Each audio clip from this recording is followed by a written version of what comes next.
एक बार नारद जी ने अपने लिए बढ़िया लड़की ढूंढी, कोई लड़की पसंद नहीं आई, एक लड़की पसंद आई।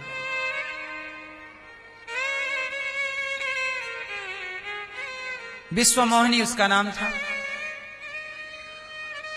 अब नारद जी गए, बड़ी सुंदर लगी, वाह वाह वाह। अच्छा, विश्वमोहिनी का हो रहा था स्वयंवर, और वो अपने लिए एक लड़का का वर्ण करेगी।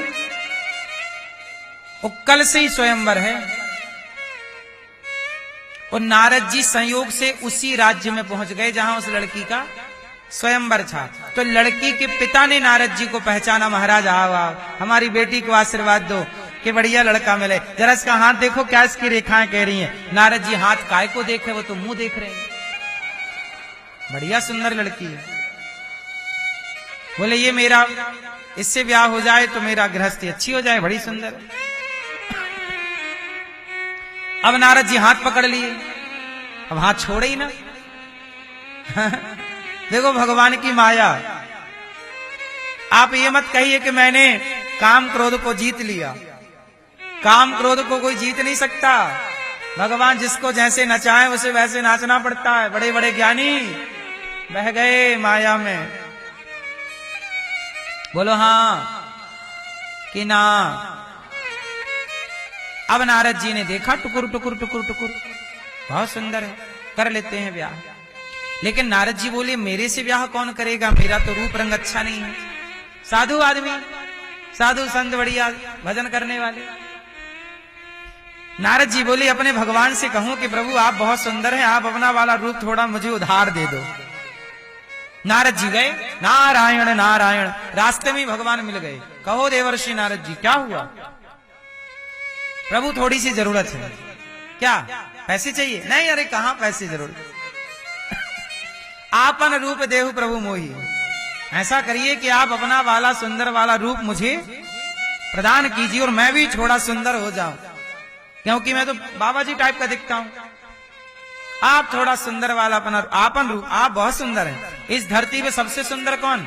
भगवान श्याम सुंदर। आप बहुत सुंदर, आप अपना वाला रूप हमें दे दो। भगवान बोले ठीक है, मेरा वाला रूप चाहिए, ले लो। अच्छा, भगवान के रूप अनंत हैं, अनेक रूप रूपाय विष्णवे प्रभु विष्णवे। भगवान के रूप कितने हैं? अनेक रूपों में भगवान का एक रूप है बंदर। क्या रूप है?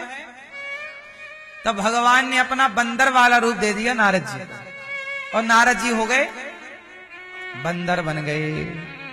और नारद जी को भी इतना कॉन्फिडेंस कि भगवान ने दिया होगा, बढ़िया दिया होगा, उन्होंने दर्पण भी नहीं देखा और जाके सीधे सभा में बैठ गए, और उसी लाइन में बैठे जहां वो विश्वमोहिनी माला लेके आ रही थी।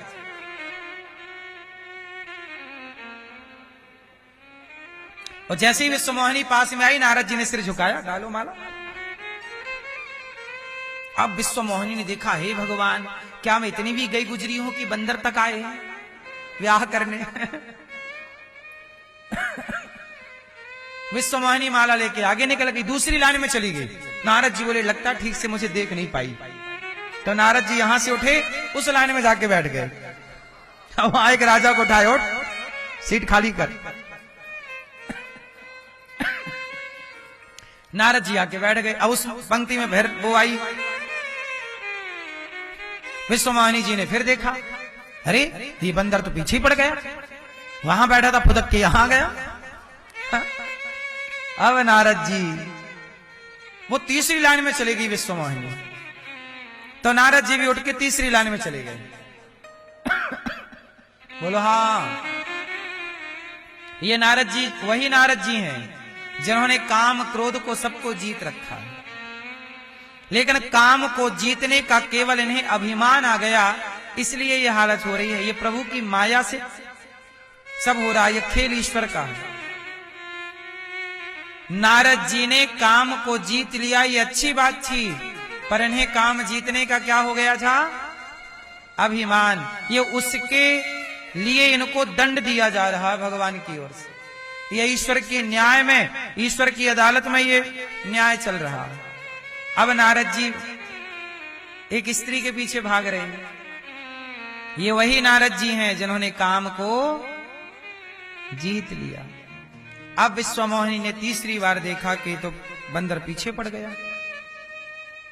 तब वहां पर भगवान नारायण प्रकट हो गए, भगवान श्री हरि प्रकट हुए, और वो विश्वमोहिनी कोई और नहीं, साक्षात लक्ष्मी जी थी। भगवान नारायण आए तो लक्ष्मी जी ने माला नारायण को पहना दिया। अब नारद जी का हो गया दिमाग खराब। नारद जी बोले, वाह प्रभु। नारद जी बोले, वाह प्रभु, आपके इतने सारे ब्याह हो गए हैं और मेरा एक होने जा रहा था, तो आपको वो भी देखा नहीं गया। आपने मेरी तोड़वा दी शादी, खुद कर लिए। आपकी कमी थी क्या? 16,108 ब्याह कर लिए आप। मैं एक बार करने जा रहा था, एक पहली बार मन हुआ, और आप बीच में कूद पड़े। तब वहां शिव जी के पार्षद गण थे।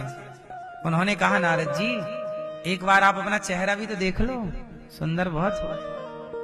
अच्छा, वो गण भी मजे ले रहे हैं, कह रहे हैं आप बहुत सुंदर हो, बहुत अच्छे लग रहे हैं, माला तो आपको ही पड़ेगी। अब जाके इन्होंने जल में देखा, कोई स्तंभ मणि का था, उसमें देखा अपना चेहरा तो बंदर। अब नारद जी को बड़ा क्रोध आया, और नारद जी को क्रोध इतना आया कि मैं मर जाऊं कि शाप दे दूं, क्या करूं। मेरा उपहास करा दिया। अब नारद जी दौड़े, मैं भगवान के पास जाता, दौड़े दौड़े गए, रास्ते में भगवान मिल गए। नारद जी ने कहा, प्रभु क्या किया आपने? मुझे बंदर बना दिया, ब्याह नहीं होने दिया आपने मेरा। बड़ा क्रोध किया नारद जी, और भगवान को शाप दे दिया कि जैसे आपने मुझे बंदर बनाया है, आपको भी बंदर की जरूरत पड़ेगी, और जैसे मैं पत्नी के लिए तड़प रहा हूं, आपको भी पत्नी के लिए तड़पना पड़ेगा।